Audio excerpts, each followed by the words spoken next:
there, everyone. We'll go ahead and let folks start coming into the chat room. Thank you so much for joining us for today's webinar.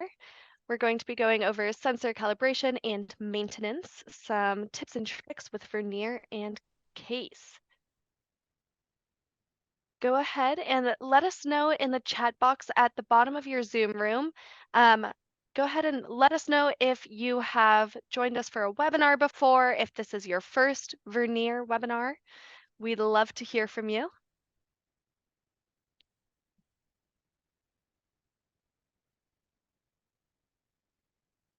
And you'll just want to make sure that you have that chat box set to everyone.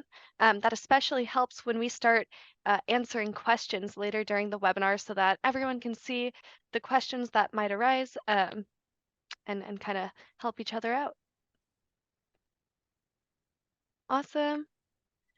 All right, well, to make the most, Melanie, awesome. I'm so glad to see you here. It looks like we've got a few folks coming back. That's great.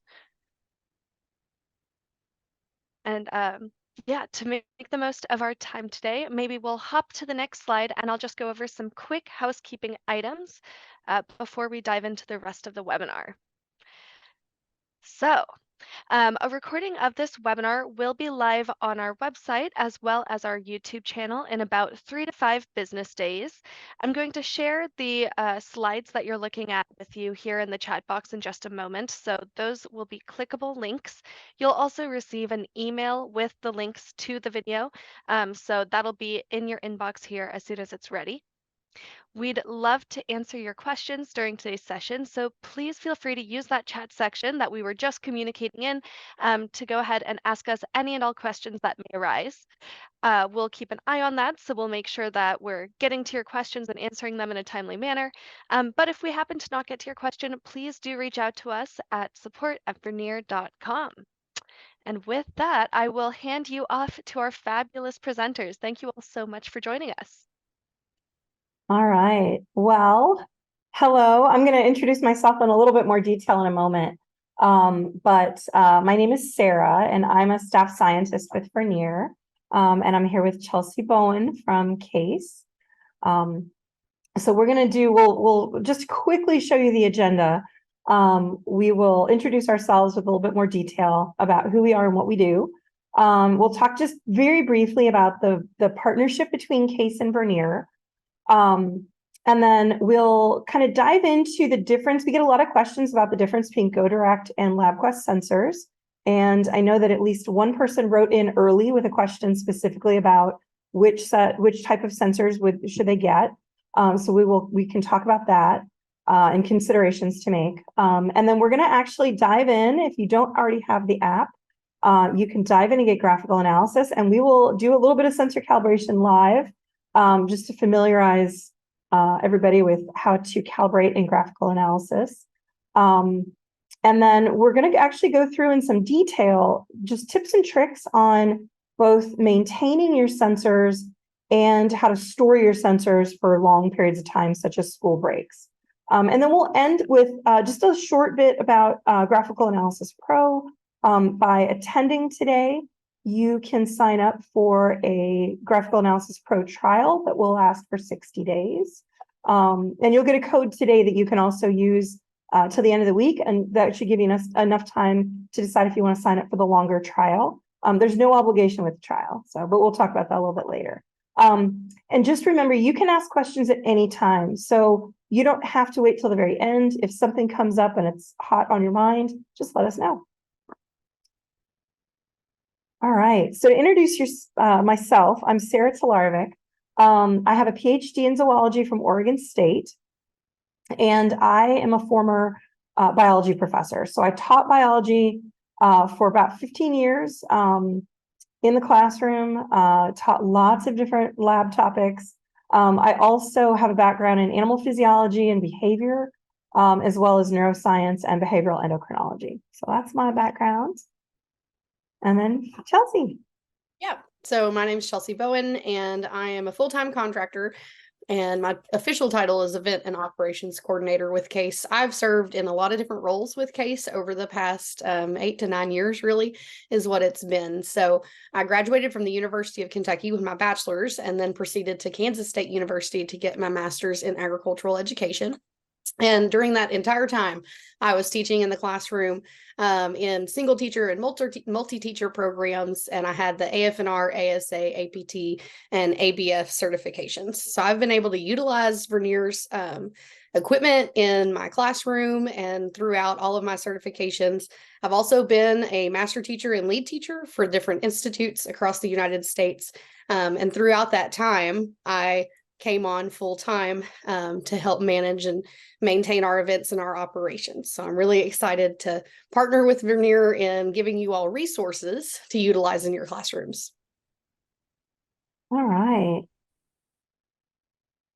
All right, so to give you a little bit of history, CASE and Vernier have been in partnership for around 15 years. We were trying to figure out exactly in the office, we were trying to figure out exactly when it started.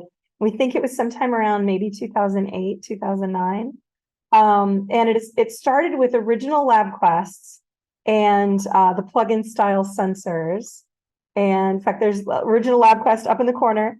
Some of you may remember it. And now there are options to do Go Direct sensors and bring your own device. So students can bring Chromebook, computer, even something like a mobile or an iPad, and use sensors that don't even require an interface anymore. So there's lots of options for teachers to have. And then to introduce the types of sensors, probably most people are familiar with the older generation of sensors. We still have them. We still make them all. But those are what we call LabQuest style sensors.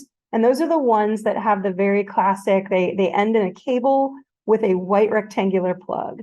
And those are the ones that you're probably all familiar with, like plugging into an interface like a LabQuest Original or LabQuest 2 or even LabQuest 3.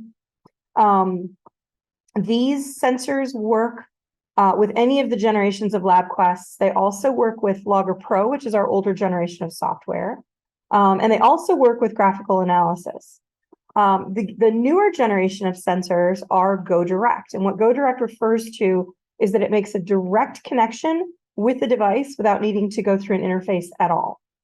So Go Direct sensors can connect via USB or Bluetooth to a capable device. And they can work also with LabQuest 2 and 3. LabQuest 2, you would want to update them, make sure that you're running the latest version of the software on the LabQuest itself. And they also work with graphical analysis. One of the great things is graphical analysis doesn't care whether you're using plug-in sensors or Go Direct sensors. You can actually have them in the same session at the same time.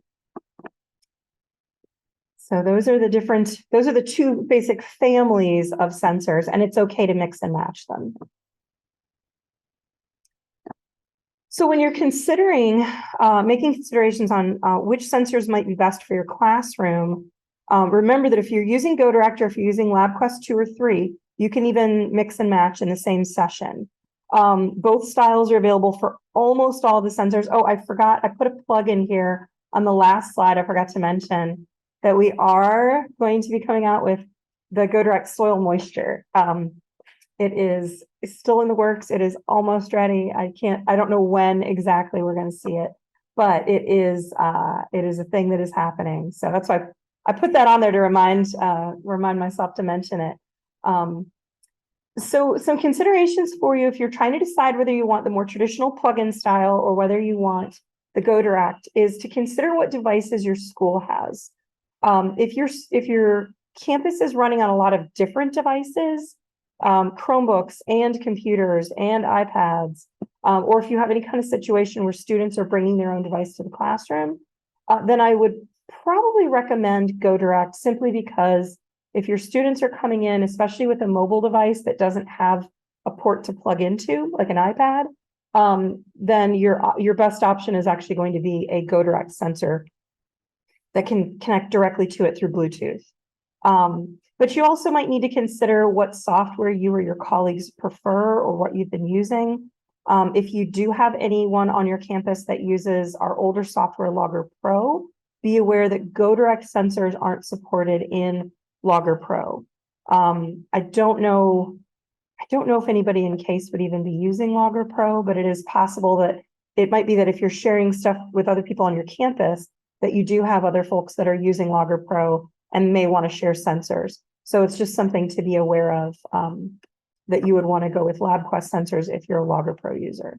But otherwise, the world is your oyster. You can grab, again, mix and match anything pretty much in graphical analysis. Another consideration is to make comparisons between the sensor types, between the LabQuest version and the GoDirect version. In a lot of cases, not all, but many cases, we've tried to add some value to the GoDirect version of the sensor, and we've put in extra channels. So we can talk a little bit about how to find those in a moment in software. But for instance, something like the carbon dioxide gas sensor, the older plug-in style just measures carbon dioxide. But the GoDirect version has a relative humidity sensor built in. It also has an internal temperature sensor that measures the inside of the sensor column itself. So in some cases, you may get additional features with one sensor. Weather sensor is kind of the king in that it has a whole bunch of extra channels. So you get a lot of usage out of just the one weather sensor. All right, so we're going to switch over and talk a little bit about software, unless we have any questions coming in on chat. Dylan, do we have any questions? Not yet. Okay.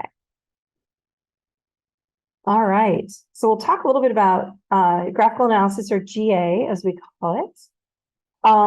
It has a basic version that's free, completely free, and it also has a pro version that has some nice additional features that may be useful in your teaching or for certain classrooms. You can do a lot with the basic version, and we do have a link to download it directly. You can also find it on our website. I will walk you through where to find it on the website in just a moment.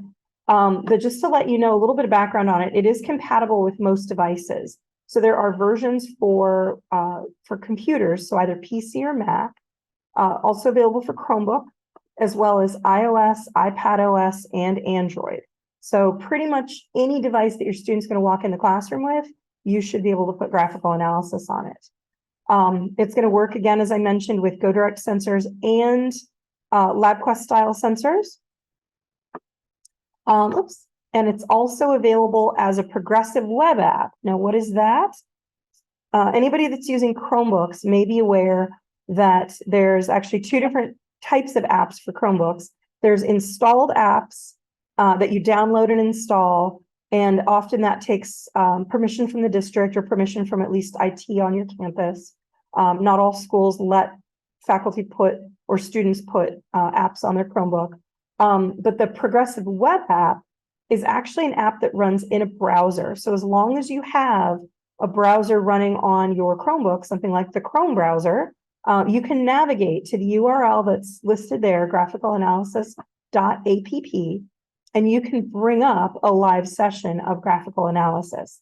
Now, the reason that this is important is that Google keeps announcing that they will be basically disallowing installed apps within a couple years and getting everybody to go with progressive web apps. So we already have that progressive web app out. It's available to you. The nice thing is it works on Chromebooks often, even if they're aged out of the Google support, they usually will still work fine with the progressive web app version of graphical. So that is something to be aware of as well, is that you've got a lot of options if you're using graphical analysis. And we can certainly help you at Vernier if you have questions about how that works or what you need. You can always contact our support, and we are more than happy to help you. All right. So I'm going to switch over. If you've already got GA, I'm going to have you switch over to using it, but I'm going to stop my screen share for just a second, and I'm going to pull up our website.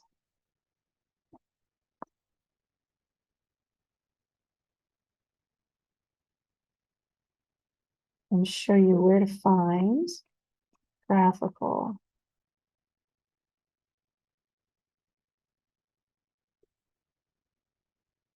If I can get that to pop up. Give me just a second here.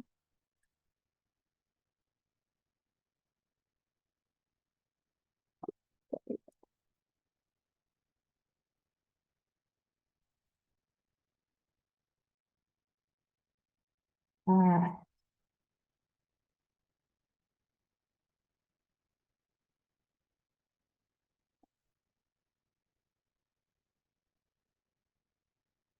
All right, so on the Vernier website, if you are looking at our main page and you go to the very, very top in the sort of towards the right side, there's a little tab that says downloads. And if you click on that, it's going to take you to everything that you can download right away. There's graphical analysis waiting for you in that sensor companion apps menu. And if you click on download, it takes you straight to the download for all 5 platforms. So just select the one that is best for your device. And again, I mentioned that graphicalanalysis.app. I can type that into the browser as well. Oops.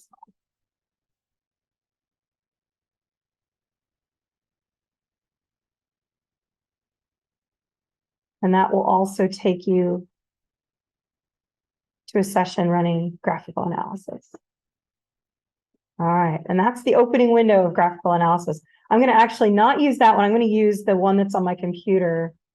I'm going to use the installed version. But that is going to be your option for finding GA.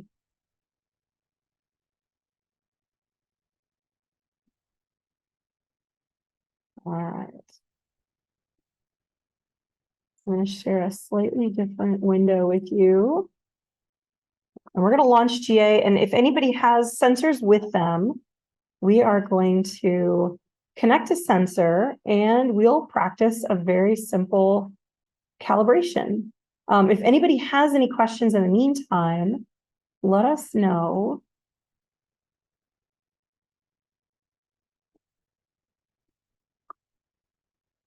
All right. So I've got a session open right now of graphical analysis, and I'm going to connect just to make sure that I have control over my USB ports. Since I have the other version of the app up, I'm going to relaunch it fresh so that you get that opening screen. So we've got our graphical analysis opening screen asking us what kind of file we want to use. We're going to do sensor data collection.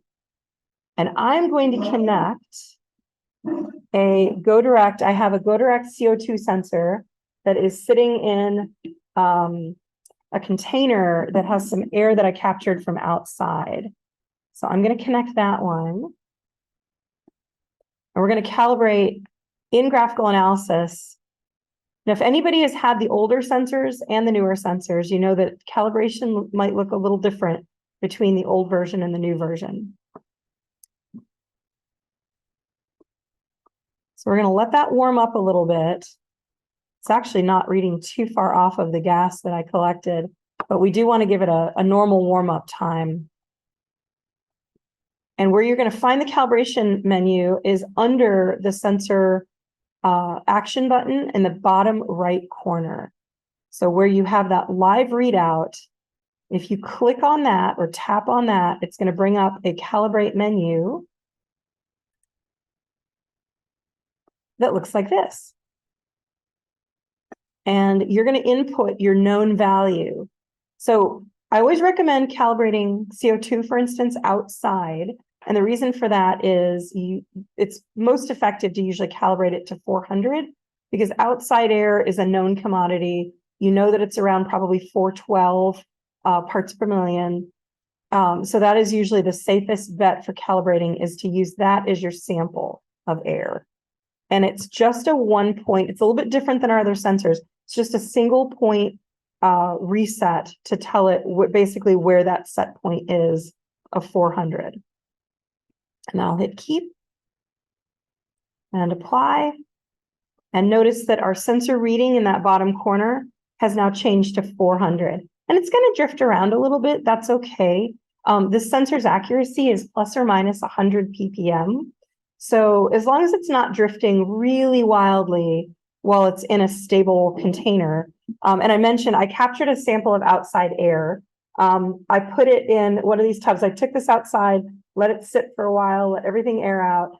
Notice that I have next to it one of the older versions of CO2, which we can actually calibrate in just a second with the same sample of air. And that is, it is now reading, basically it should be relatively stable around that 400 mark, give or take a little bit of drift. All right, and now one of the problems happens if you calibrate it indoors and you're in a room full of people, those CO2 levels are going to be pretty high. So if you accidentally calibrate it, or if a student calibrates it, sometimes a student may grab it and calibrate. If they calibrate it to the wrong value while they're inside, that means that when the CO2 values actually drop, you may see that sensor bottom out at 0. It may just drop because it thought that what was really something like maybe 1200 ppm is actually somewhere close to, like the sensor thinks that that's 400. So you just want to be sure that when you're calibrating, that you get an accurate sample of air from outdoors to calibrate to 400. If you can take it outside and just sit with it and let it air out, that's a great way to do it. I realize that with snow happening in some parts of the country already, then that may not be as possible. It's a little cold and rainy here, so that's why I took the container outside and sat under shelter and let it air out, let it fill up with outdoor air. And then I parafilmed it closed to try to trap that air inside the container. So, all right. So I thought I would show a few more sensors. Does anybody want to go through calibrating? This is a good Q&A time. Does anybody want to go through calibrating the old style CO2? Because it is a little different. It has a calibration button that resets it to 400 while you have it plugged in. I figure if nobody speaks up, we can move on. I don't want to go through something if nobody's interested. We do also have some of these things online, and I'm going to show you how to find those resources. So, all right. So what I'm going to do is we're going to go back to our presentation.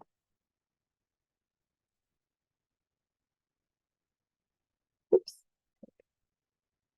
And we're going to talk a little bit about individual sensors and some storage and maintenance items. And don't worry, we will talk also about pH, because I know pH is one that we often get questions over. Is everybody able to see the slideshow again?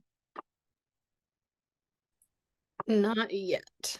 Oh, let's see. There we go. There we go. There we go. Okay, I got it back. All right. All right, so we'll talk a little bit about how to get the best performance and the longest life out of your sensors. We want your products to, the things that you get for your classes to last you the longest possible time and also give you good performance. So as I mentioned with CO2, the best results you're going to get is if you calibrate it outside or secondarily calibrate using a sample of air from outside. And the CO2 sensor, by the way, got a facelift recently. So this is the on the left side of the slide is actually the new version of the LabQuest style. It looks a tiny bit different. The body shape is still mostly the same, but it's got a little bit different label. All right, so pH. pH is one that we always get a lot of interest in. And pH is best if you use buffer solutions. So for pH sensors, you do want to have a set of buffers. 4, 7, 10 are perfect if you've got those around. That is something that I highly recommend. Always have a set fresh.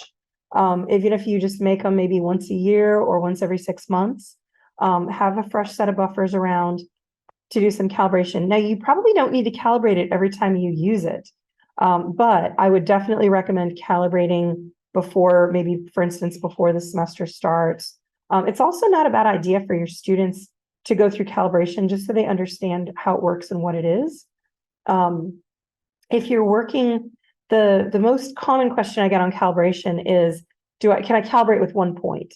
And you can, it doesn't necessarily mean that you should. So if you only have like one buffer solution, you can technically calibrate using that one buffer solution, but just understand that anything, far away from that is not going to be probably as accurate in your reading.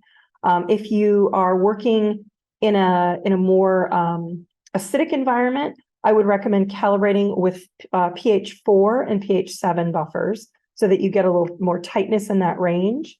If you are working in a more alkaline environment, you may want to calibrate with 7 and 10 as your buffer solutions to do the 2 point. By the way, this slide deck that you should have access to has hot links throughout the whole thing, and there are videos linked that will walk you through all of these processes. So for instance, if you need to watch a video on calibrating the older style cabled pH sensor on a LabQuest, we have a video for that linked. We also have the GoDirect calibration and graphical analysis linked. So you've got lots of options here on where even to find your resources after this webinar is over. We also have an additional, we did a whole webinar on, with some of my colleagues did a webinar on care and feeding of your pH sensors. They are probably one of the fussier sensors in that they have a glass bodied electrode embedded inside the plastic housing. You can just barely see the tip of it kind of poking out the end of the sensor. And so they are somewhat delicate. You do want to always keep them stored in pH storage solution, and help remind your students not to do things like stir with them because they clank them around a little bit. So if you would like a little bit more TLC with pH sensors, then absolutely that additional webinar that we did is recorded and available for you. All right, we put a little troubleshooting information into this deck for you to help if you have older equipment laying around or if things sat in storage, things to help with determining what may be the issue or how to solve the issue. So this flow chart walks you through if you want to check your pH sensors maybe before you store them, or even if you're getting them out for usage, you do want to make sure that the solution is full and the storage solution is translucent. If it is turned a funny color, you may need to refresh the solution and also do a little bit of troubleshooting. So if your solution, for some reason, there's a black mold, some kind of aquatic mold that loves the pH sensor solution, the storage solution, and it will start to grow all over the outside of the pH sensor. It will even coat the inside of the bottle. So if you see any of those little spots, don't panic because it's just mold and it can be washed off.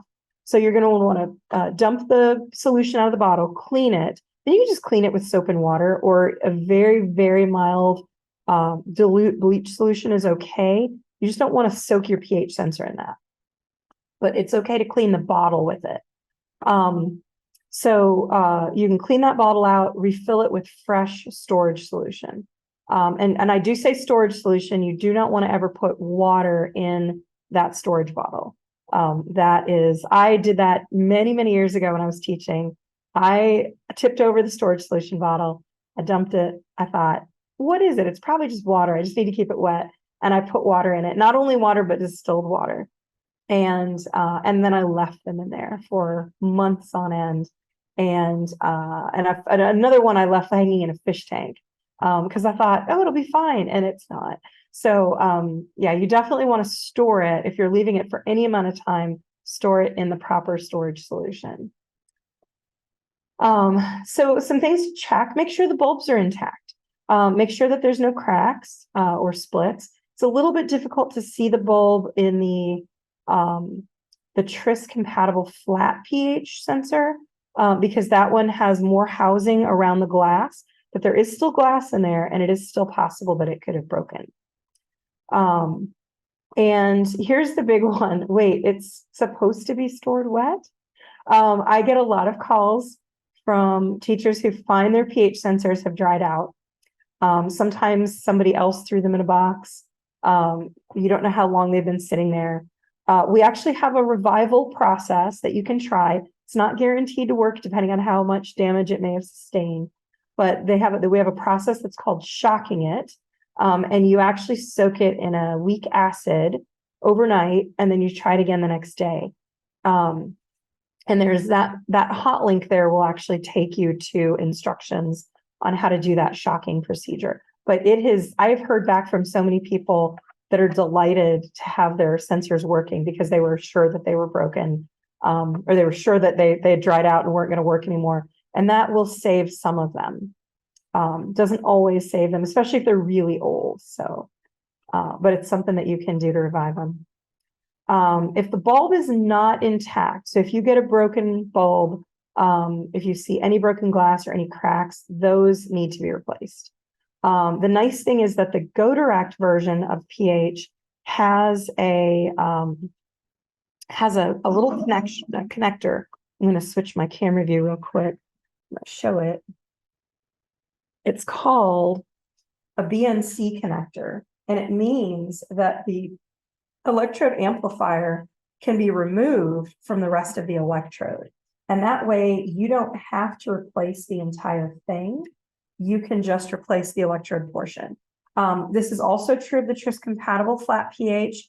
That sensor, both the VTA version, the LabQuest style, and the Go Direct style have that junction in the connector between the amplifier and the sensor. And that means that you can replace just the electrode, or if the amplifier happens to go bad, you can actually replace just the amplifier as well. All right, oops. Couple more things. Check to make sure that your pH sensor is reading a reasonable value in the storage solution.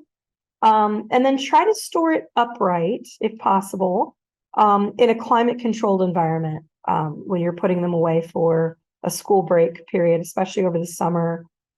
It's great. This is just a little device that somebody made and sent us. They made something that the storage solutions can kind of socket into. The other options, though, are I sometimes will put them in one of those really big round beakers. If you have a huge beaker or a jar, like a mason jar, that you can stand the sensors up in, that's great. Or my old campus used those plastic shoe boxes. Then they would just prop up one end so that at least they were at an angle. They don't have to be completely upright, but you do want the tip of the sensor to be bathed in the solution at the bottom of the bottle. For lifetime expectations, typically most people expect usually 7 to 9 years for an electrode, for pH electrode, if it's well cared for. So it's great. If you do these things, you should get longer life out of those sensors. If you don't, then you may see a shorter lifespan on those. All right. And if you try calibrating and it's not working, give us a call or send us a chat message. We will help you walk through some possibilities and see if we can figure out what's going on with it. All right, oxygen gas sensors. I thought I would mention briefly because this is like one of our only other fussy sensors. And oxygen gas is very different than CO2 in that it uses a very different technology, and it has to be stored and used in an upright position. So the way that you see it here, when you might have remembered when you got them, when they were brand new, they have this arrow on the box. You really do want to store them in that position long term. The reason for that is they have an electrochemical gel that is inside the sensor, and that gel ages over time, and over time it gets less forgiving of being laid on its side. So if they get stored on their side for long term, that gel shifts, and then when you stand them up to actually use them, then it shifts throughout your experiment and you may get really, really weird results. If you always store them upright and then use them upright. Now, if a student happens to lay it on the table for 30 seconds, it's not going to ruin the sensor. It's not going to hurt anything. It may mean that their readings drift for a little while. So if you find that the sensors were laid overnight or something on their side, I recommend letting them sit upright for about 24 hours and then just give them a try. They should have stabilized by then. But the older they get, the less forgiving they are of being left on their side for long periods of time. They do have about a 6 to 7 year lifespan because that gel does break down. And we can do a refurbishment on those. We can replace the cell for you, or you can replace the whole sensor. All right, so they should ideally read 20.9%. If they don't, calibrate them. And they just have a very simple calibration. Again, we have them linked in here for how to determine whether they're good or bad. If you are doing a calibration and you see either the voltage on a traditional LabQuest style or the relative stability reading that does not look right. So for instance, if your reported voltage during calibration is 1.8 volts or less, it needs to be either replaced or refurbished. Or if you have a go direct and it's reading RSR, which is relative stability reading, if that is 55 or less, then call us to talk about options. Because like I said, we can do a replacement of the cell inside. We do it in-house here at Vernier, and there is a cost associated with it, but it should get you another normal lifetime for that sensor. All right, the calibration window is just for O2 gas. This is where you would find that relative stability reading on the left, highlighted in red. So that's a sensor that's still good because it's still reading 89. And then you would just put in your known value.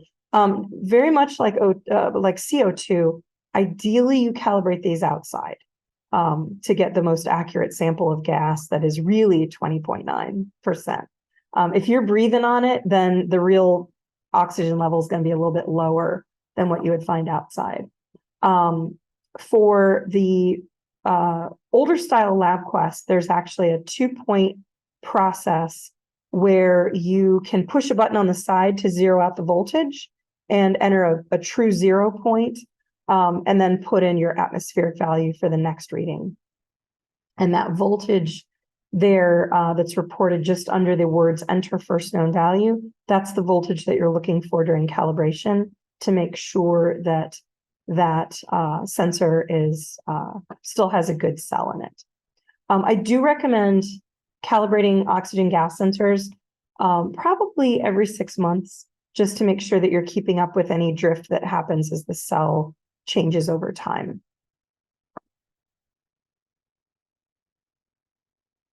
All right, any questions yet, Dylan?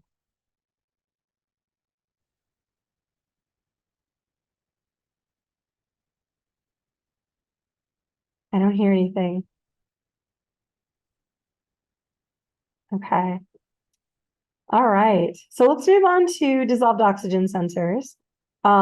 We have a very old style dissolved oxygen sensor that's the electrode style that's pictured up at the top with the little blue rubber cap. And that style of sensor, that one has to be filled with a filling solution. It does need to be stored dry, completely dry. So you have to clean it out, dump the solution, wash everything and polish it, and then store it when you put it away. And when you use it, you do have to refill with there's a special filling solution that goes inside that the cap that screws off. It has a membrane, so be very careful handling it. And then it does need to, for instance, warm up. You're going to want to go through the full calibration procedure. That one is a little bit higher of a learning curve than the other types of dissolved oxygen sensors that we now have. So that one can be a little bit fussy. The other types are the optical, and the optical are pretty much plug and play. They're very easy to use. They do come with a storage bottle, and they don't need to be stored in a solution. They need to just be stored in a humid, very humid chamber, which is why there's a bottle with a sponge in it. So you're going to want to wet that sponge that's in the bottom. There's a little arrow pointing to both the storage bottle with the sponge dry and the storage bottle with the sponge wet. Make sure that you add some water to it. It can be distilled water or it can be tap water. But the idea is that it should always be stored in basically water saturated air. So just check those from time to time to make sure that the sponge at the bottom is wet. Again, you don't want them sitting in water necessarily. You really don't want them sitting in water at all unless you're taking measurements. For storage, you just want enough water to wet the sponge. All right. And then those have a cap at the bottom. It's pointed out here on the Go Direct version that there's a little black cap on the bottom. That is actually a special cap that contains a surface with aluminium that there's little tiny LED lights in the tip of that sensor that shine light through a sample of water in that membrane, and it bleaches the photo bleaches basically the oxygen. And that cap periodically needs to be replaced. We usually recommend about every 3 to 4 years if it's not performing in an expected way. If it is performing great and you don't notice any problems, go ahead and keep using it. You don't have to automatically replace the cap if it's still giving you good readings. It depends a little bit on wear and tear and how much it gets used, and if students are wiping it off, for instance. I usually recommend having a fresh distilled water bottle to wash it, like one of these, rather than you probably don't need to scrub it or anything. Just use a little water to rinse it off to help keep it clean, but you probably don't want it, definitely nothing abrasive on that sensor.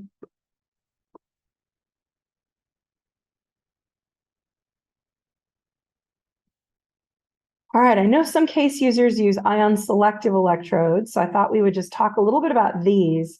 The most important thing on an ion selective electrode is the module. So in the very tip of the sensor, there is a module that can be changed out. And that module, you want to make sure that it's from the last 2 to 3 years. If it's older than that, it needs to be replaced. So if it's any of the nitrate, ammonium, any of those, you're going to want to check that module when you're ready to use it, and make sure that it is current. The modules do age, so do not buy them ahead of time.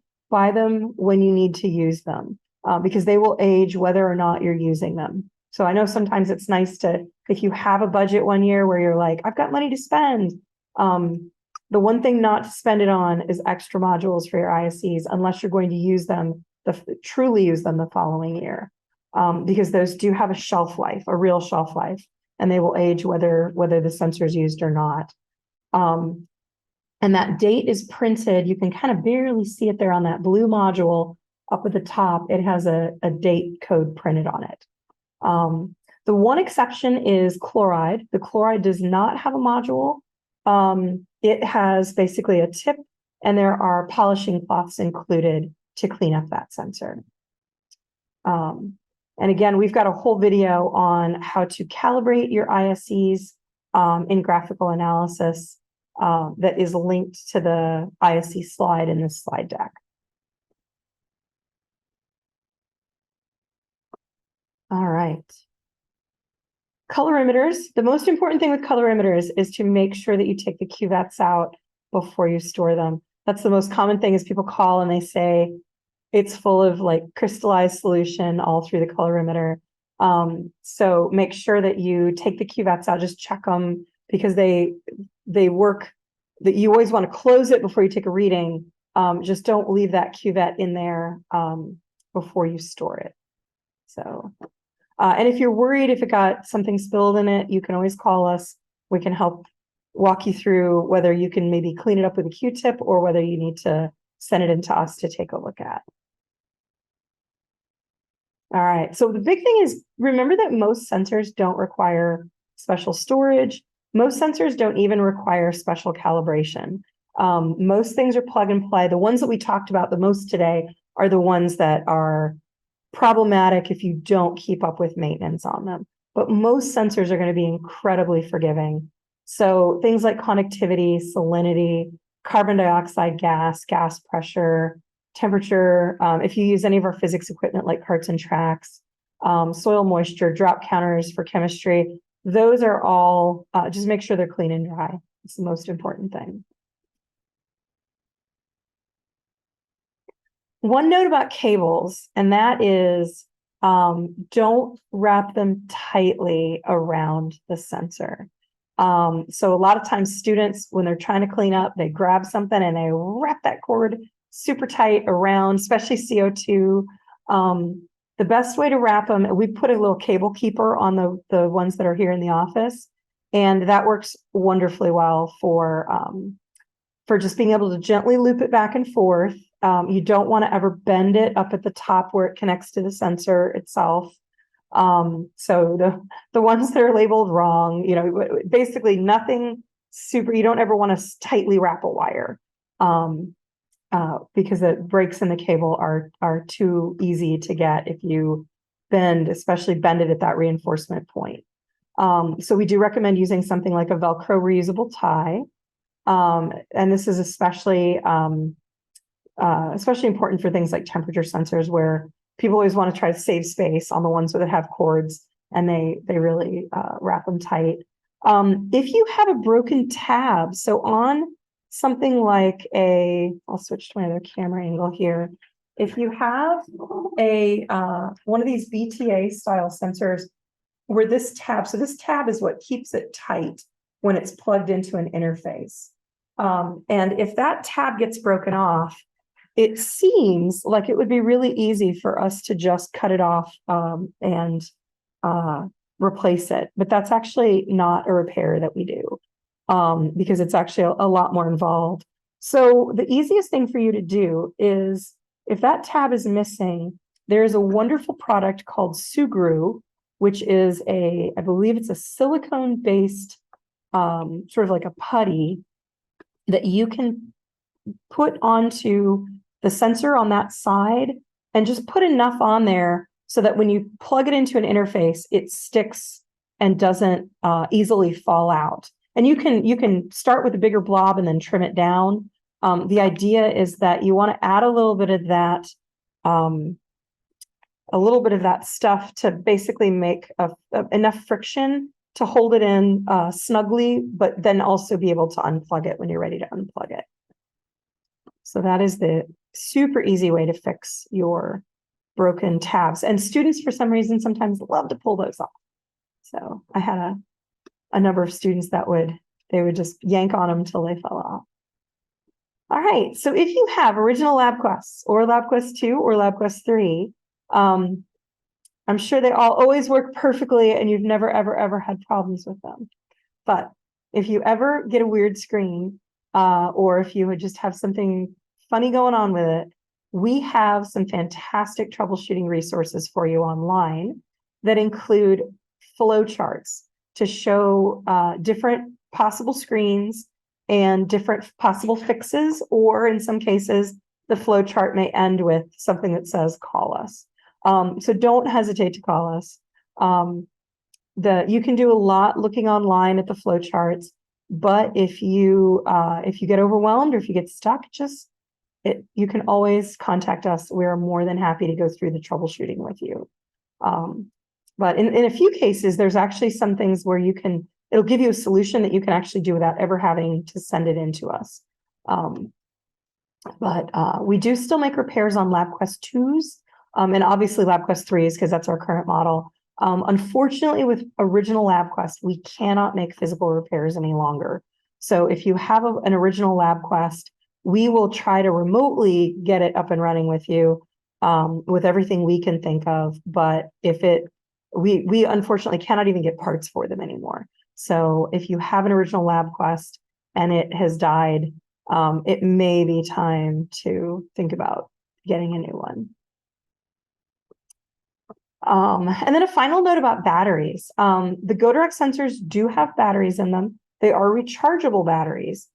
We don't recommend that you leave them on a charger. I highly recommend that you charge them before you use them, but don't let them just hang out all summer long on a charger.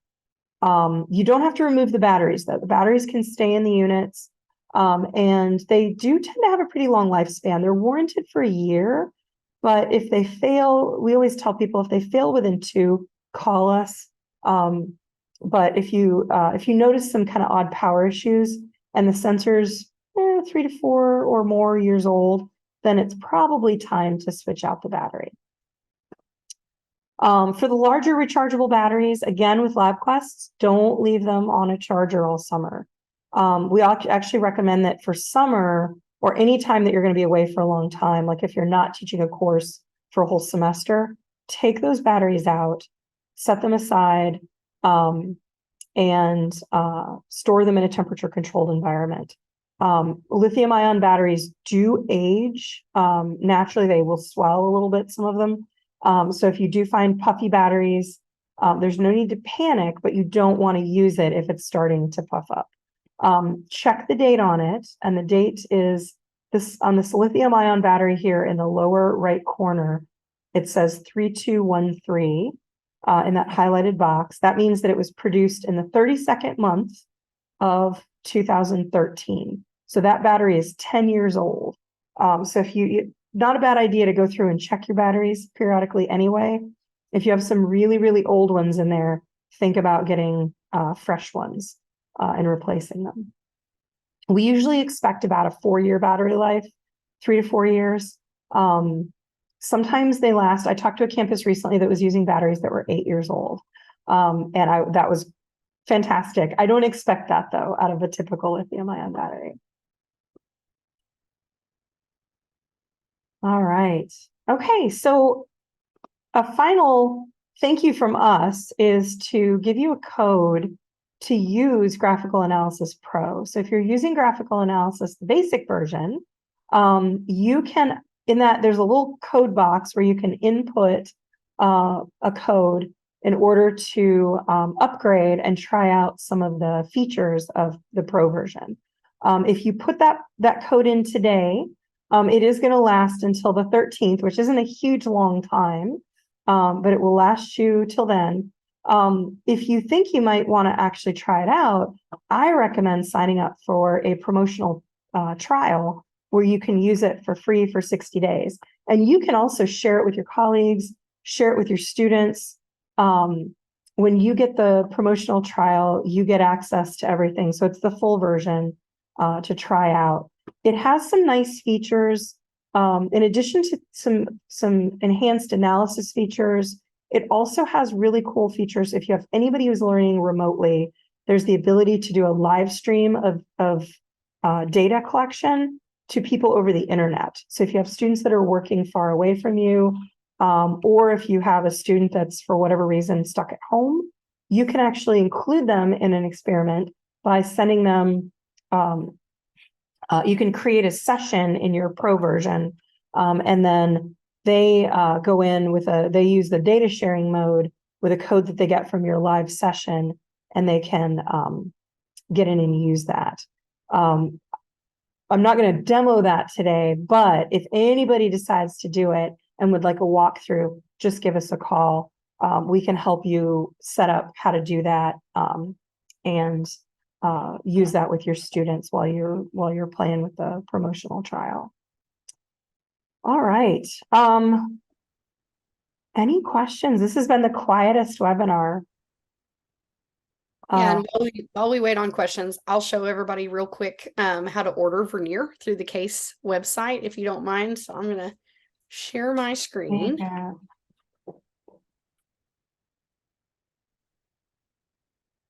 So for those of you that may be joining and you haven't invested in Vernier equipment yet, but you do have a CASE certification or you're looking to get a CASE certification, it's a well-known thing within the CASE family that we have a great relationship with Vernier, and they offer a 3% discount to all of our CASE teachers.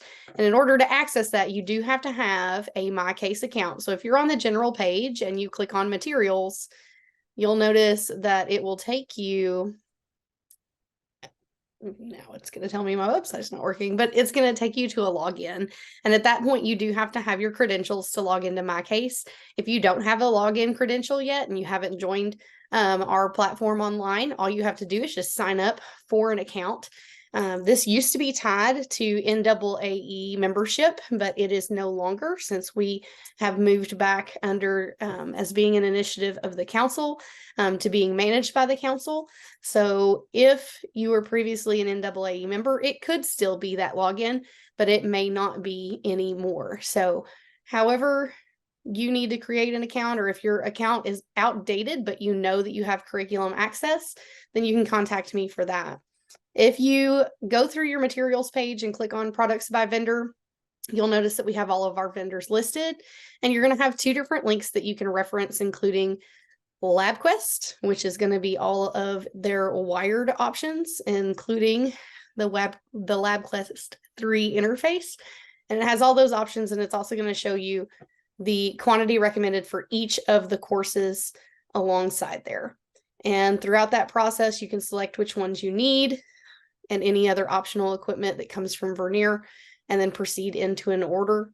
The same thing goes for the Go Direct page, which is going to show all of the available options. And these costs are updated in our system. Whenever Vernier updates their costs annually, they'll send them to us and we will keep those updated. So if you were looking at investing in temperature sensors and Go Link interface, and then you proceed into your order, it's going to take you to the opportunity to add your shipping information and billing contact information, and then to give a final quantity needed, and then it'll total up the line totals needed, and then you can calculate shipping and tax.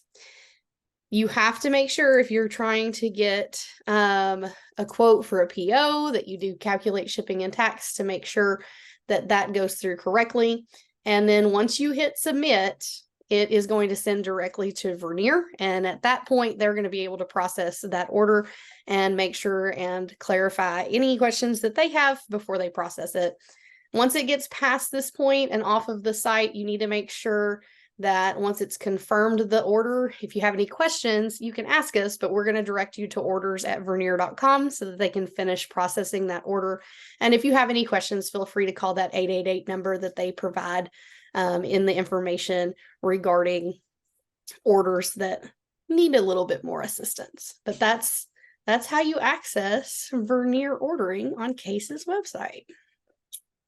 And we do have people that look over the orders. So it's not unusual for, if somebody sees a combination that looks a little weird, like they think you don't really need the interface, they'll usually ask somebody like me to take a look at it and just double check, and then reach out. So don't be surprised if somebody like myself reaches out and says, hey, I noticed that you have, for instance, Go Direct sensors, but you bought some interfaces. You don't need those with those sensors, but maybe you've got older sensors laying around this type that plug in. Maybe that's why you're buying those. So don't ever be shy to ask, but also don't be surprised if we reach out. We want to make sure that you get what you need and don't get things that you don't need. So, all right. All right. We put a maintenance guide in the slide deck. So we've got a hot link to a whole sensor maintenance reference guide that has, like, in one big spreadsheet, it has all of the links that you might possibly ever want to use. For support, as we mentioned earlier, there's support through CASE, there's support through Vernier. If you have curriculum or program questions, those are really good to ask Vernier, ask CASE. If you have sensor questions or troubleshooting anything, then absolutely that's where we come in, or ordering questions. I should put sensor and ordering questions. You can always contact us. You can either email us or call us during business hours. We are on the West Coast, but I start answering phones at like 6:30 in the morning. So if you're way in the Eastern time zone, you might have to wait till like 9:30, but you will get somebody. And we also have chat on our website. So during normal business hours, we also have chat available. So a lot of times, if you're real busy in the classroom and maybe your students are taking a test, drop us a chat. We can chat quietly while you are multitasking elsewhere. All right. Any final words? I think we are good to go. Thank you all so much for joining us, and to our amazing presenters, thank you so much for walking us through this great information, and we hope we hear from you soon. Have a great rest of your Wednesday, y'all. Bye-bye.